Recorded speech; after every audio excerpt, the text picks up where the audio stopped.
নমস্কার, অসীমার ফ্যামিলিতে আপনাদের স্বাগত জানাই। দেখুন আজ রবিবার, এই যে ঝড়ের আভাস শুরু হয়ে গেছে। সকালে এক কম্প বৃষ্টিও হয়ে গেছে, তারপরে এই যে বাতাস দিচ্ছে। এখন আবার রোদ্দু বেরিয়েছে, রোদ্রু একটুখানি বেরিয়েছে, আর ওই যে মাটি ভেজা শুকিয়েও গেছে। তারপরে তো ঝড় হবে বলেছে, দেখা যাক কি হয়। হালকা রোদ্দুর বেরিয়েছে, তারপরে তো ভীষণ পরিমাণে ঝড় বৃষ্টি তো হলো, আপনারা সবাই জানেন। তারপরে এটা সোমবার, শনিবার রবিবার প্রচুর ঝড় বৃষ্টি হয়েছে। ভয়ে ভয়ে একদম কিছু ভিডিওই করা হয়নি, কারণ বাপের বাড়ি, শ্বশুর বাড়ি, দিদি বাড়ি এসবের দিকে মানে সব ফোন করে যে ওদের কলকাতাতে তো অসুবিধা নেই, কিন্তু ওদের সব গ্রামে গ্রামে বাড়ি, ঝড় বৃষ্টিতে কতটা ক্ষয়ক্ষতি হবে সেই সব টেনশনে সত্যিকার একদমই ভিডিও করা হয়নি। তাই আজ এই সোমবারও তো সকাল থেকে ঝড় বৃষ্টি ছিল, ওই 3-4টের দিক পর্যন্ত বৃষ্টি হয়েছিল। তারপরে এখন বৃষ্টিটা বন্ধ হয়ে গেছে, কিন্তু বাতাসটা আছে কম্পালসারি। তাই ভাবলাম একটুখানি ছাদে যাই। সেভাবে কিছু ক্ষয়ক্ষতি হয়নি, বা এই গাছটায় কত আম ছিল দেখেছিলেন, এখন সব ঝরে গেছে বৃষ্টিতে। এই সোমবার, তাই ওই একটুখানি ভাবলাম গিয়ে দেখছি যে কোনো ক্ষয়ক্ষতি বা সেভাবে কিছু নিউজও নেই। আর আমার আত্মীয় স্বজনদেরও ফোন করেছিলাম, বাপের বাড়ি, দিদি বাড়ি, শ্বশুর বাড়ি, কোথাও মানে কোনো সেভাবে ক্ষয়ক্ষতি হয়নি। শুধু কারেন্ট ছিল না, বাকি ঝড় বৃষ্টি নর্মালভাবেই কেটে গেছে। এই দেখুন এখনও ভীষণ পরিমাণে বাতাস হচ্ছে, আর বাতাসটা এতভাবে হয়েছে, রাত্রেবেলা তো প্রচুর আওয়াজ হচ্ছিল। আমাদেরও কারেন্ট চলে গেছিলো। এই যে দেখুন গাছগুলো সব একদিকে হয়ে গেছে, নারকেল গাছগুলো মানে পাতাগুলো সব একদিকে হয়ে গেছে একইভাবে হাওয়া বওয়ার কারণে। এই যে এখনও ভালো পরিমাণেই বাতাস হচ্ছে, এই যে দেখুন। তাও আমি কত সন্ধে 5টা 5:30টার দিক করে মানে গেলাম, গিয়ে দেখছি এখনও মানে প্রচুর হাওয়া বইছে, আর এই আমগুলো ঝুলছে। তো চলুন, সোমবার দিন তো বাজারে 2-3 দিন তো বাজারেই যেতে পারলো না। তো এই মঙ্গলবার, এটা মঙ্গলবার দিন বাজারে গিয়ে সব বাজার টাজার করে নিয়ে এলো। এই আম, লিচু অনেক দিনই উঠেছে, কিন্তু আমি ওই টক লিচু একদমই খেতে পারি না। তাই বললাম যে একদম লাল লাল হবে তবে গিয়ে লিচু আনবে, কারণ ওই দেশের বাড়িতে গেছিলাম, লিচু কিনে নিয়ে গেছিলো। তো এত টক, আমি তো একদমই খেতে পারিনি। মানে আমার একটু টক, যেটা টক ফল সেটা টকই ঠিক আছে, কিন্তু যেটা মিষ্টি সেটা মিষ্টিই ভালো লাগে। আমি বেশি টক খেতে পারি না। তাই যে সবজি টবজি নিয়ে এসে, ছেলে মেয়ে এখনও ঘুম থেকে ওঠেনি বলতে জেগেই সব শুয়ে আছে, যে ছেলে বসে আছে। ডাকছি উঠে পড়, তার অনেক জামা কাপড় 2 দিন ধরে তো কাচা হয়নি, দেখলেন ঝড় বৃষ্টির কারণে। এই যে দেখুন, কালকে তো ঝড় মানে গাছটা নড়ছিল, বোঝা যায়নি। আজকে একবারে আকাশ পরিষ্কার, রোদ্দুর বেরিয়েছে, আর গাছটা স্থির। দেখুন গাছটা পুরো আম সব, অধিকাংশ আম সব ঝরে গেছে। আর এই যে দেখুন, সকাল হতে না হতেই সবাই জামা কাপড় ধুয়ে মিলে কেচে শুকোনোর জন্য 2 দিন, মানে টানা 2 দিন ধোয়া হয়নি। তাই আমার এক মেশিন ধুয়েই যে শুকোতে দিয়ে গেলাম, এখনও মেশিনে মেশিন হবে কাপড় কাচতে দিয়ে এসেছি। তাই এসে চান টান হয়ে গেছে, পুজো পাঠ হয়ে গেছে, রান্না বসাবো। তখনই একটা দিদিভাই এলো, এসে প্রথমে বললো যে আমাকে হেল্প করো, আমার ছেলে পড়াশোনা করছে। তো আমি বললাম কিছু কাজ তো করতে পারো। তো বলছে হ্যাঁ কাজই করছি, তোমার কাছ থেকে ফ্রিতে কিছু নেব না, আর আমি এই ফিনাইল বিক্রি করি, তুমি যদি নাও তাহলে আমার হেল্প হবে বলে। তো আমি ভাবলাম চলো, এগুলো তো দরকারি জিনিস, বাড়িতে তো লাগে, তাহলে নিই বলে ওর কাছ থেকে 3টে নিলাম।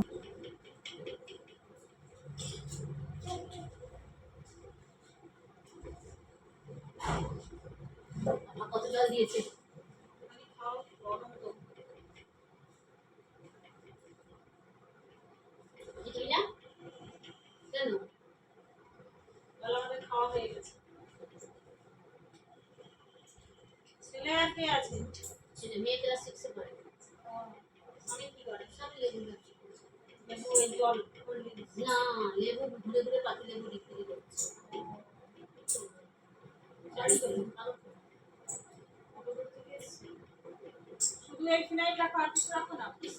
একটা মাসির আসতো, সে প্যাড, ওই তোমাদেরই ওই প্যাড, ইরেজার, তারও বয়স্ক স্বামী, ছেলেটা চাকরি টাকরি করে ছেড়ে দিয়েছে। তারপরে অনেক দিন হয়ে গেছে, করোনার আগে থেকে তার কাছে নিতাম, আমি মনে হচ্ছে তুলতে পারবো, ওগুলো ঘরে ঘরে ঘরে ঘরে নেয়। আর একটু দিই না, হালকা মিষ্টি হয়েছে ঠান্ডা। তাই অনেকেই দুয়ারে আসে অনেক কিছু বিক্রি করতে, অনেক দান ধ্যানের জন্য। কোনো দিন আমি ভিডিও করি না, আজকেই কি মন হলো, আমি ভাবলাম যে করি। তো ওনাকে একটুখানি জল চাইছিল, জল গ্লুকন-ডি জল দিলাম খেতে, তারপরে একটুখানি বেশি হচ্ছিলো তাই বোতলে করে দিয়ে দিলাম।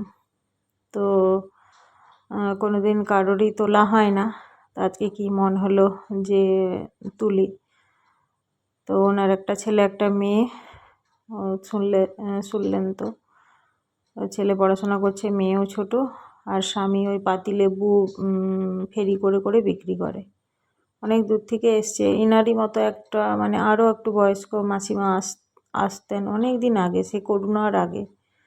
তো ওনার স্বামী খুব অসুস্থ, তো উনি বলতেন, আসতো অনেক কিছু, ইরেজার, তারপরে ফিনাইল, টুথব্রাশ, প্যাড এইসব নিয়ে বিক্রি করতো। তো উনি আসতেন, ওনাকে এরকম ঘরে বসিয়ে চা খাওয়ানো বা ওনার কাছ থেকে জিনিসপত্র নিতাম। উনিও খুব ভালো আর খুব ভালোবাসতো, বলতো তুমি খুব ভালো মেয়ে। উনি আবার বললেন যে গ্রামের দিক থেকে একটা মেয়ে দেখে দাও, মানে কার আত্মীয় স্বজনের বিয়ে করাবে। তাই বলে আমি ওইসব করি না। তারপরে কি হলো জানি না, ওনার তো আর আসেইনি, সেই করোনার আগের থেকে বন্ধ করে দিয়েছে, তারপরে আর আসেই না। তো ওনাকে বললাম যে বাড়িতে বাড়িতে এরকম অনেকেই আসে প্রচুর জিনিসপত্র নিয়ে বিক্রি করতে। তো যাই হোক, ওনার সঙ্গে কথা বলতে বলতে অনেক দেরিও হয়ে গেছে। ছেলে মেয়েকে বললাম চান করতে যা, আমার মানে সব কাজ হয়ে গেছে, শুধু রান্নাটাই বাকি আছে। তো ওর বাবা এদিকে চলে আসবে, আর ওরা বাথরুমে ঢুকলে তো বেরোতে চায় না। তাই যে ঝটপট ডাল বলতে আজকে একটু আলাদা টাইপের ডাল বানাবো। এটা একটু ওই সাউথ ইন্ডিয়ান টাইপের, পাপ্পু বলে ওরা ডালকে। তো এটা ডালটা একদম আমাদের মতো পাতলা পাতলা হবে না, মোটা মোটা হবে। কারি পাতা দিয়ে ছক লাগাবো। আর এদিকে পেঁপে পটল ভাজা আর ঝিঙে পোস্ত আর একটুখানি ডিমের তরকারি আগের দিনের আছে ফ্রিজে, তো সেটা ছেলের জন্য বের করে দেবো। মেয়ে আবার ডিম অতটা খেতে ভালোবাসে না। আর এই যে দেখুন রান্না বসিয়ে দিয়েছি, ছেলে যে চান করে ঠাকুরকে জল দিয়ে এলো, বাইরে ওই তুলসীতলা আছে ওখানে জল দিয়ে এলো। তারপরে পা ধোবে, দিদিকে বাথরুমে আওয়াজ দিচ্ছে, মেয়ে চান করছে। তো আমি বললাম ঘটিটা রেখে দে, তারপরে চান মানে পা ধোবে। তারপরে দেখলাম ও একা বেরিয়েই গা হাত পুছেছিল, মাথায় পুরো জল ভর্তি, আবার সঙ্গে সঙ্গে গামছা দিয়ে পুছিয়ে দিলাম। আর মানে ওই ভেজা মাথাতেই চিরুনি দিয়েছে। তা আমি বললাম তোর মাথায় এত জল কেন, ঠান্ডা লেগে যাবে, আর এমনিতেই তো চান করতে ঢুকলে কত সময় লাগায়। তাই দিদি ঢুকেছে বলে ও তাড়াতাড়ি বেরিয়ে গেছে। তো যাই হোক, ওর মোবাইলটা রেখে ওর ভালো করে মাথাটা পুছিয়ে দিলাম। আর এই যে আম নিয়ে এসেছিলো, আমটার জলে ডুবিয়ে রাখলাম, কারণ এখন তো সব মেডিসিনের আম, ওই পিলপিল করে মুখগুলো না ভালো করে জলের মধ্যে রাখলে। তো এই যে মুখগুলো জলের মধ্যে ভিজিয়ে রেখেছি, যাতে ওর আঠা বা ওর মেডিসিনের অ্যাকশনগুলো কেটে যায়। তাই ওই আম আছে আর এই সবজি। আজকে কোনো মাছ মাংস নেই, দুদিন আগেই তো সব খাওয়া দাওয়া হলো জন্মদিনে। তোর বাবার শরীরটাও ভালো ছিল না, যার জন্য যে মাছ মাংস, মাছ তো এমনিতেই বাচ্চারা খেতে চায় না। মাছ বলতে ওই চিংড়ি মাছটাও খায়, আর টুকটাক সে মানে না খাওয়ার মতো, যার জন্য বললাম যে মাছ আনতে হবে না। আর একটা ডিমের তরকারি মানে ডিম আছে, ওটা ছেলের জন্য হয়ে যাবে। তো আমরা এই সবজি দিয়ে খেয়ে নেবো। আর আমার মেয়ে তো এই ডালটা হলে আর কিছুই লাগে না, ও শুধুমাত্র এই ডালটা দিয়েই খায়, ওর এত ভালো লাগে। এই যে তেলেগু ফোড়ন দিচ্ছি, তেলেগু বলতে আমি নিজেই বানাই ওটা, জিরে আর মুগ ডাল, ছোলার ডাল আর কালো সর্ষে মিক্স করে। এই যে কারি পাতা দিয়ে দিলাম, আর এই তেলের উপর কারি পাতা দিলে এত সুন্দর একটা গন্ধ ফ্লেভার বেরিয়ে আসে, যারা খায় তারা জানে, খুব ভালো লাগে। অ্যাকচুয়ালি আমি আগে খেতাম না, কী পাতা কী আমি যখন ওই অন্ধ্রপ্রদেশে গেলাম, আগে আমরা জানতাম ওই চানাচুরের মধ্যে দেওয়া হতো কারি পাতা, কিন্তু ওটা ওইভাবেই খাওয়া যায় সেটা জানতাম না। তারপরে ওই অন্ধ্রপ্রদেশে যাওয়ার পরে জানলাম যে কারি পাতার ব্যবহার প্রচুর, ওরা তো কারি পাতা ছাড়া কোনো কিছুই বানাতে পারে না। এখন ওই মাঝে মাঝে ওই তেলেগু ডিশেসগুলো বানালে তখন দিই। ওরা যেন সব খাওয়ারেই কারি পাতা, মানে মাংসর মধ্যেও কারি পাতা দেয়, কিন্তু ভালো লাগে। আমরাও আবার খেতে খেতে আমাদেরও আবার অভ্যাস হয়ে গেছিলো। তো যাই হোক, ভিডিওটা যদি ভালো লেগে থাকে অবশ্যই লাইক, শেয়ার, কমেন্ট করবেন। আর এই যে দেখুন, এরকম মোটা মোটা ডালটা হয়ে থাকে, একে বেশি পাতলা করা যায় না। আর ওরা তো তেঁতুলের জল দেয়, মানে তেঁতুল টক করার জন্য। তো আমি তেঁতুল দেবো না, একটুখানি লেবু চিপে দেবো। লেবু চিপে দিলে কি হয়, একটু টক টক ভাব আসে আর খেতে খুব সুস্বাদু লাগে। আর এরকমই মোটা মোটা হয়। আর এই ডালটা আমি বানিয়েছি, মানে কি দিয়েছে, মুসুরির ডাল আর অড়হর ডালও দেয়। অড়হর ডাল যেহেতু আমার কাছে নেই, তাই মটরের ডাল ছিল, মটরের ডাল আর মুসুরির ডাল দুটো মিক্স করে দিয়েছি। শুধু মুসুরির ডালও দেয়, খুব সুন্দর টেস্ট হয়। আর এরকম মোটা মোটা করে বানালে খুব ভালো লাগে। আর এই যে আম কেটে নিয়েছি, রান্নাও লগভগ আমার রেডি। এই যে পটল আর পেঁপে ভাজা হয়ে গেছে। পেঁপে সবসময় অন্যভাবে খাওয়া হয়, তো ভাবলাম কিছু একটু ভাজা করি। পটলও সবসময় রান্না করেই খাওয়া হয়, তাই ইচ্ছে হলো যে পটলটাও একটু ভাজা করে খাই। বাচ্চাগুলো তো খাবে না, আমরাই খাবো। আর মেয়ে তো এই ডাল হয়েছে মানে ও আর কিচ্ছু নেবে না, যত সবজি হোক, মাংসও যদি হয় তাও বাকি ফেলে দিয়ে ও এই ডালটা খাবে। মানে এটা কথার কথা, মাংস হলে কি আর মাংস খাবে না, মাংস খাবে, ওটাও খাবে, কিন্তু অতটাই পছন্দ করে। ছেলে আবার খেতে চায় না, ছেলে আবার বাঙালির মতো বাঙালি খাবারই বেশি পছন্দ, যে ইডলি টিডলি বানাই, ছেলে খুব একবারে সেই একটা না খেলে নয় এরকম, কিন্তু মেয়ে আবার প্রচুর খায়।